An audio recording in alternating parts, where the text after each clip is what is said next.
ಅವ್ರದ್ದೇ ಆದಂಥ ಒಂದು ಜಮೀನಿತ್ತು. ಕೆಲವರೆಲ್ಲ ಅವ್ರದ್ದೊಂದು ಸಂಸ್ಥೆ ಇತ್ತು, ಸಂಸ್ಥೆಯಲ್ಲಿ ಮಾಡಬೇಕು ಅನ್ನೋದು ಆಸೆ ಇತ್ತು. ಬಟ್ ಅವ್ರಿಗೆ ಇಲ್ಲ, ನಾನು ಇನ್ನೊಂದು ಜಾಗ ನನ್ನ ಮಗಳ ಹತ್ರ ಒಂದು ಶಾಲೆ ಕಟ್ಟಬೇಕು ಅಂತ ಹೇಳಿದ್ರಂತೆ. ಸೊ ಅಲ್ಲೊಂದು ಕಾಫಿ ಡೇ ಬಿಲ್ಡಿಂಗು ಇತ್ತು. ಆ ಜಾಗದಲ್ಲೇ ಒಂದು 6-7 ಎಕರೆ ಇದೆ.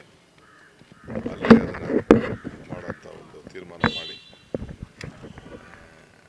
ಶ್ರೀಮತಿ ಕೃಷ್ಣ ಅವರು ಕೂಡ, ಪ್ರೇಮ ಕೃಷ್ಣ ಅವರು ಕೂಡ ಅದೇ ಆಸೆ ಪಟ್ಟರು. ಸೊ ಆ ಪ್ರಕಾರ ಅಲ್ಲೇ ತೀರ್ಮಾನ ಮಾಡಿ ಎಲ್ಲ ವ್ಯವಸ್ಥೆ ಮಾಡಿ ಬಂದಿದ್ದೇವೆ. ನಾಳೆ 10 ಗಂಟೆಯಿಂದ, ಇಲ್ಲಿಂದ 2 ಗಂಟೆ ಆಗ್ತದೆ ಹೋಗೋಷ್ಟೊತ್ತಿಗೆ, 8 ಗಂಟೆ ಬಿಟ್ಟು 10 ಗಂಟೆ, 10 ಗಂಟೆಯಿಂದ ಎಲ್ಲ ಮಂಡ್ಯದವರು ಭಾಳ ರಿಕ್ವೆಸ್ಟ್ ಮಾಡಿಕೊಂಡ್ರು ಮಂಡ್ಯಕ್ಕೆ ಬರಬೇಕು ಅಂತ. ಆ ರೀತಿ ಕಷ್ಟ ಆಗ್ತದೆ. ಸೊ ಎಲ್ಲರೂ ಕೂಡ ಮದ್ದೂರವ್ರು ಇರ್ಬೋದು, ಯಾರೇ ಇರ್ಬೋದು, ಅಲ್ಲೇ ಬಂದು ಅದಕ್ಕೆ ವ್ಯವಸ್ಥೆ ಮಾಡೋಂಥ ಎಲ್ಲ ಏನೇನು ಗೈಡೆನ್ಸ್ ಕೊಡಬೇಕು ಅದೆಲ್ಲ ಕೊಟ್ಬಿಟ್ಟು ಬಂದಿದ್ದೇವೆ. ಸೊ ಎಲ್ಲರೂ ಕೂಡ ನಾಳೆ ಬೆಳಗ್ಗೆ 8 ಗಂಟೆಯಿಂದನೇ ರಾಮನಗರ, ಬಿಡದಿ, ಕೆಂಗೇರಿ, ಚನ್ನಪಟ್ಟಣ ಒಂದು 5 ನಿಮಿಷ ಅಲ್ಲಿ ನಿಲ್ಲಿಸ್ತೀವಿ.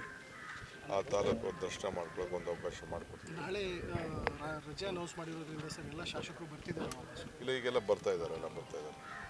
ಈಗ ಕುಟುಂಬದ ಈ ಪೂಜಾ ಕಾರ್ಯಗಳು ಅಲ್ಲೇ ನಡೆಯುತ್ತಾ ಅಥವಾ ಅಲ್ಲೇ ನಡೀತಿದೆ. ಸಂಜೆ ಕೆಪಿಸಿಸಿ ಕಚೇರಿನಲ್ಲೂ ಈಗ 5:15 ಗಂಟೆಗೆ ಚೀಫ್ ಮಿನಿಸ್ಟರ್ ಬರ್ತಾರೆ.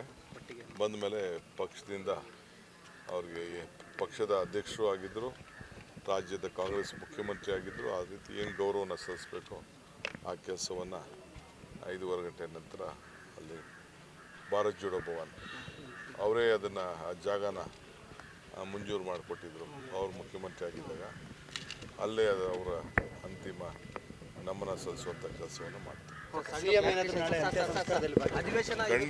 ಖಂಡಿತ ಮಾಡ್ತಾರೆ.